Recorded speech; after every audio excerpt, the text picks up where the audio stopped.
Hello! If there was ever a day that did not go as planned, today would be that day. I've already been at this airport for over 6 hours today, and I'm going to be here for at least the next 13 hours. So in total, I'll have been almost 24 hours stuck in Istanbul airport, and I want to explain to you how I got myself into this situation. Today, I'm going to tell you the story of how a bagel got me stranded in Turkey. Yes, you heard that right. But first, a word from our sponsor. Do you know what drives me absolutely crazy? Let me tell you. So often when I buy something online, I'll order something on a website and then the product arrives. But what happens is, for the next few months or years, every single day I start getting emails from the company that I purchased something from. Sometimes the emails come once a day, sometimes the emails come 2, 3, or even 4 times a day, and honestly, it makes me regret buying the products, and I certainly don't want to be getting these emails.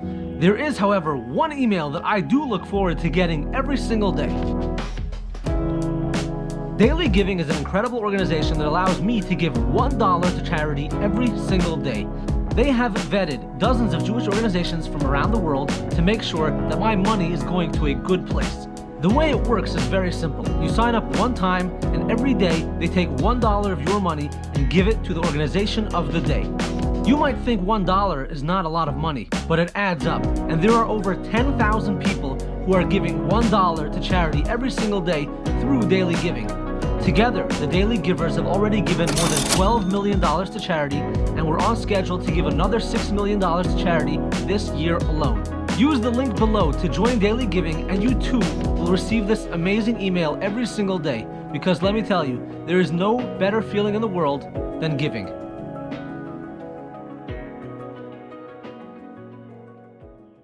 So, after hiding out in Turkey for 2 days, the time had come for me and my family to head out of our hotel in Istanbul and go to the airport to fly back home. Prior to leaving our hotel, Rabbi Mendy Chitrek, who is the Chabad rabbi and the chief Ashkenazi rabbi of Turkey, came to the hotel to bring us kosher food for travelers who might be stranded at Istanbul's airport.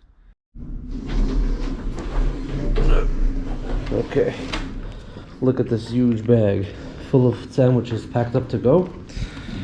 The rabbi provided them to me so that we can go to the airport, and we're gonna find Jews before our flight and give it to them so that they don't stay hungry. People are stuck in the airport without kosher food. We left from the hotel. We got to the airport very early with more than enough time to spare for whatever we might need to do that day. We checked in, we went through security, we went through passport control, and then we even went to the lounge for a few minutes before heading to our gate. There is one very important detail which I need to mention, which is the fact that the rabbi had given us this food because there were passengers stranded at the airport. Why were there passengers stranded at the airport, and why would they need food? So allow me to explain this to you. On October 7th, there was a terrible terrorist attack and massacre which occurred in Israel and was perpetrated by the Hamas terrorist group. The attack took place on a Jewish holiday which we know as Simchas Torah, and for many thousands of Jewish people from around the world, they come to Israel every year to celebrate this holiday. So when the attack occurred, there were many thousands of Jewish visitors from all over the world who had been in Israel during that time, and as soon as the holiday was over, many of them tried to leave Israel by any means necessary because they didn't want to be there during what looked like would be a full-blown war. Because people were so desperate to get out of Israel, and many people had their flights booked for later in the week, people just started buying up any flights to get out of the country, no matter where they were going to. And one of the airlines that services Israel with the most weekly flights is Turkish Airlines. Therefore, many Jewish passengers had ended up in Turkey, and they had no idea how they'd be traveling onward from Turkey, but they did know that if they traveled to Turkey, they'd be able to get out of Israel as soon as possible. Some of you might not know this, but Orthodox Jewish people keep a special diet which is called kosher, and it stems from the Torah.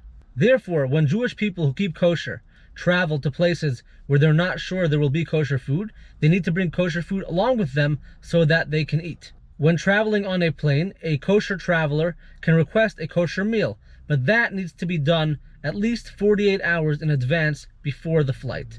If you book a last-minute flight, chances are the airline will probably not be able to get you a kosher meal. So in this instance, you had thousands upon thousands of Jewish people who were passing through Turkey. Many of them had booked their tickets months in advance, and they had food with them for the journey.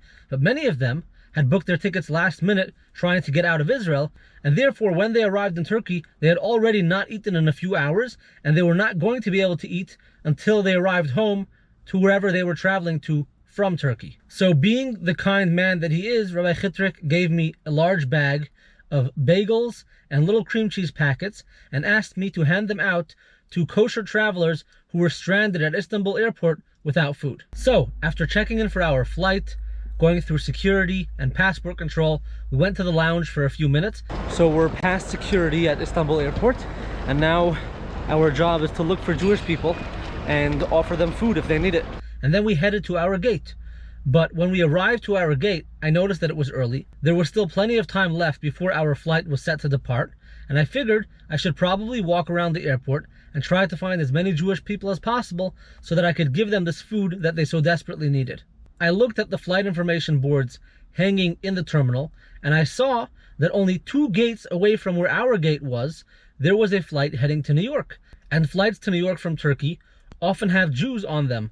So I figured I'd go to that gate and try to find Jewish people who might need food. I told my wife what I intended to do, and she said, okay, go, but please come back as soon as possible because we still need to get onto our flight, which is departing soon. So I walked over to that gate from where the flight was leaving to New York, and when I arrived, the flight was almost done boarding and I didn't see any Jewish passengers. So I decided to head back to my gate. When I arrived, I sat down with my family and we started to gather our things, and we were getting ready to get onto the plane. Suddenly, my wife turns to me and she says, Shloime, where's your tefillin? For those of you who are not familiar, tefillin are called phylacteries in English. They are leather straps and leather boxes which Jewish men use every day to pray. Although tefillin are not large objects, they are extremely valuable and precious to their owners. And many of you might not understand what I'm about to say, but the feeling of losing your tefillin is like having your car stolen. It feels like something is missing from you. There are items that we love and use every single day, and to have them go missing is just a very uneasy and worrying feeling. The airline started boarding our flight, and I was in a panic. I needed to find my tefillin. There was no way I was going to leave them in the airport in Istanbul. Now, luckily, I have ear tags in my tefillin bag. If you're not familiar with ear tags, they are these awesome devices created by Apple, which you can drop them into a suitcase or into a purse or into your tefillin bag or into your car, anything that's valuable to you, and you can track that device or vehicle or whatever it is around the world. So you can log into an app on your phone and you can always see where that bag slash purse or car or suitcase is located. I'm going to put a link in the description so that if you want to buy ear tags, you can go ahead and do so. I think they're very important for people to have, especially if you're somebody who travels often like me. So I got onto my phone, opened the app, and tried to locate my tefillin within the airport, but for some reason, they were just not showing up. Something had gone wrong, and I couldn't see where they were. I became even more nervous and more worried, and I decided that no matter what, I was going to find them.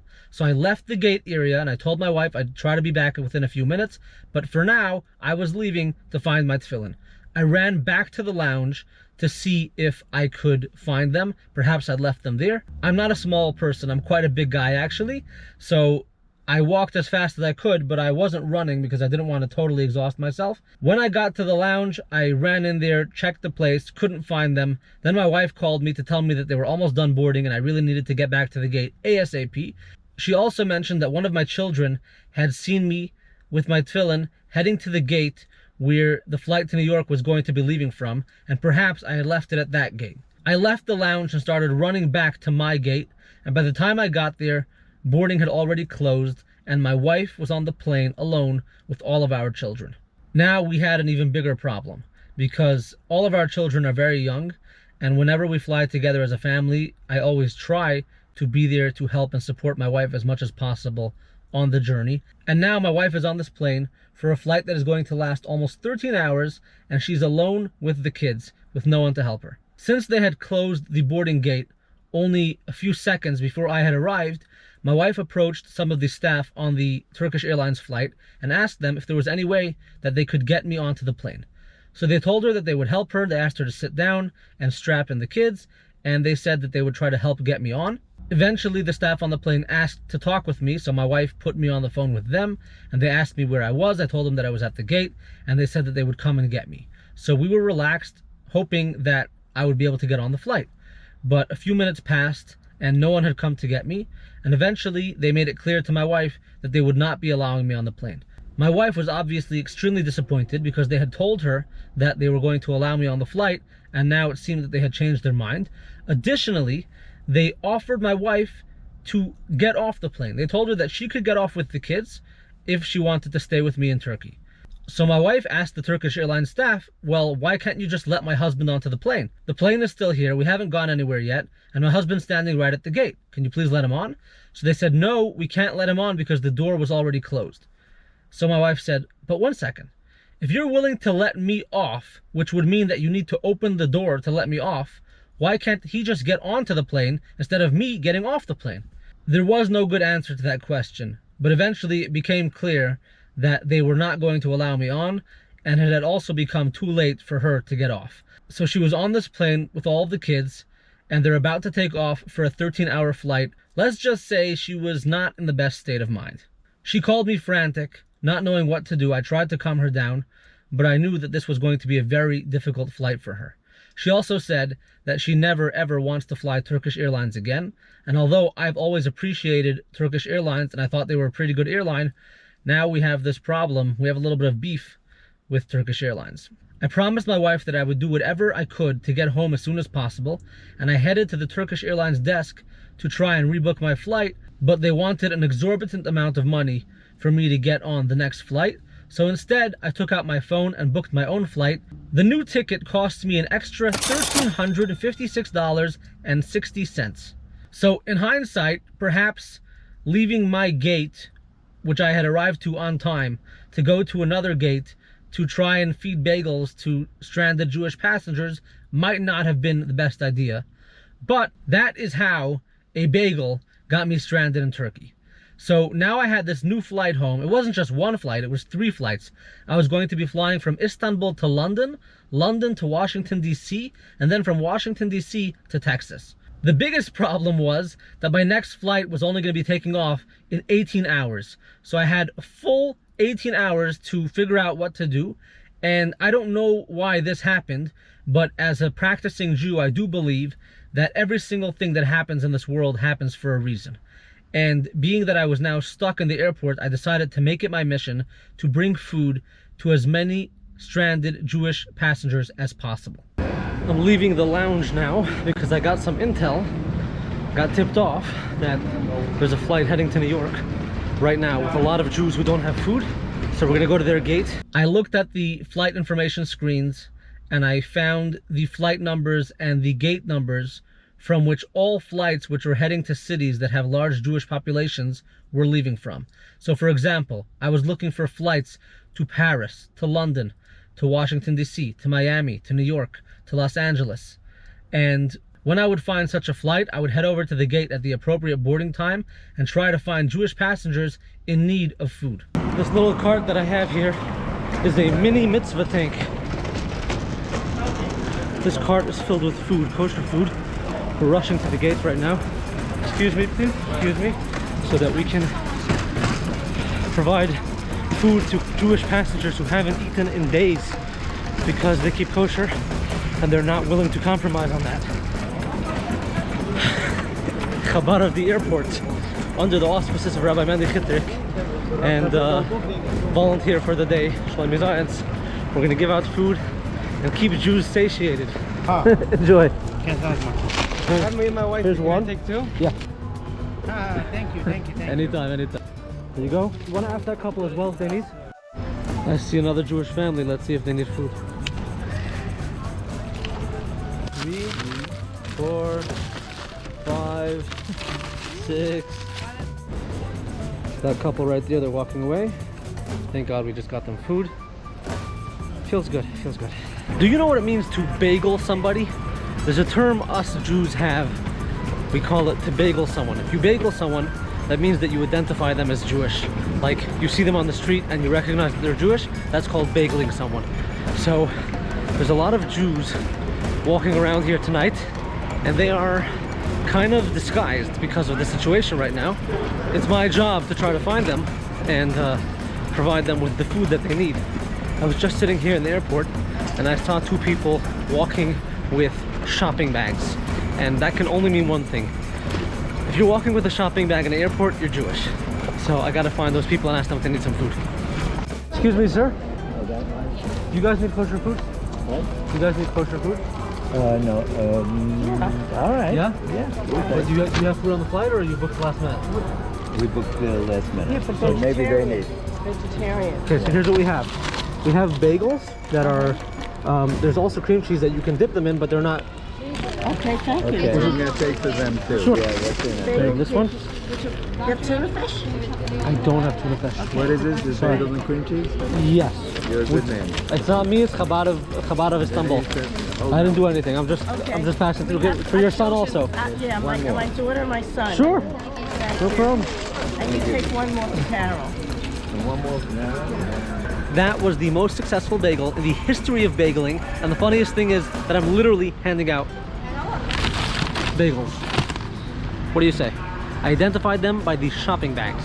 You see a shopping bag in the airport? That's a Orthodox Jewish person. So we handed out all the sandwiches, and now it's time to get some more. The rabbi came back to the airport and found someone at check-in who just brought them through security. Hello, Tzaddik. Thank you so much. What's your name? Pizza fresh. Wow, you're gonna help so many people today. Really appreciate it. So here's my strategy. Right behind me is gate D7. There's a flight leaving from Istanbul to Miami from that gate in about 1 hour. What I'm doing is I'm standing here and looking at oncoming traffic at this escalator right there, and I'm watching people. Anyone who I feel looks Jewish, I'm gonna approach them and ask them if they need kosher food. So far it's been working. Even though these men have yarmulkes on, I'm pretty sure they are not going to need any kosher food. There you go. So Chabad of, we have, these are cream cheese. Enjoy. This is for Chabad of Istanbul. This is fresh bagels with cream. Chadu bagels and Chabad sandwiches. Thank you. Do you need kosher food? That's asking sandwiches for Chabad. This is just bagels, and there's a cream cheese dip inside that you could dip it into. Sure. 1 second. Say hi to the YouTube channel. Hi, thank you so much for this. Anytime. It's for hours It's not already. me. It's not me. It's I Chabad. appreciate it.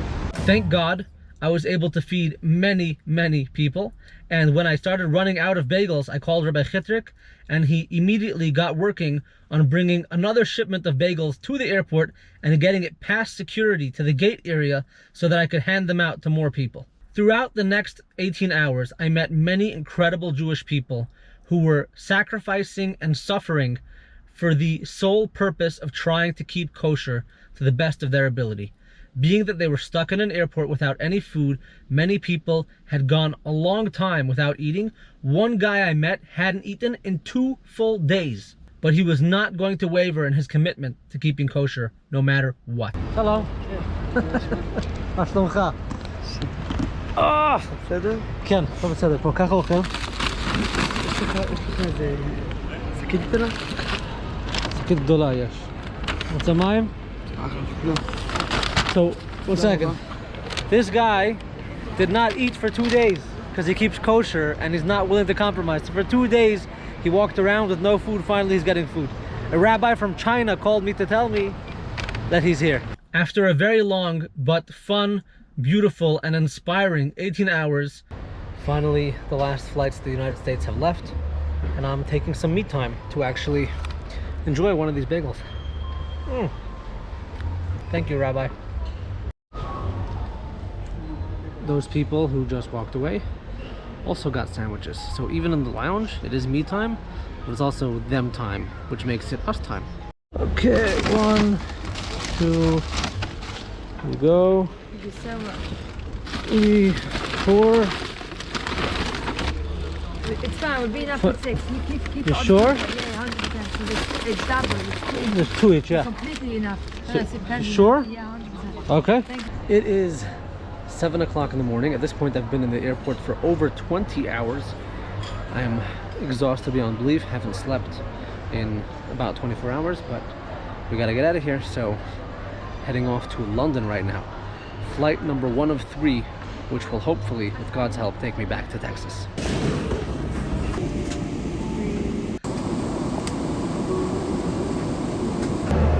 Just landed in London. I slept for the entire flight, from before takeoff till after landing.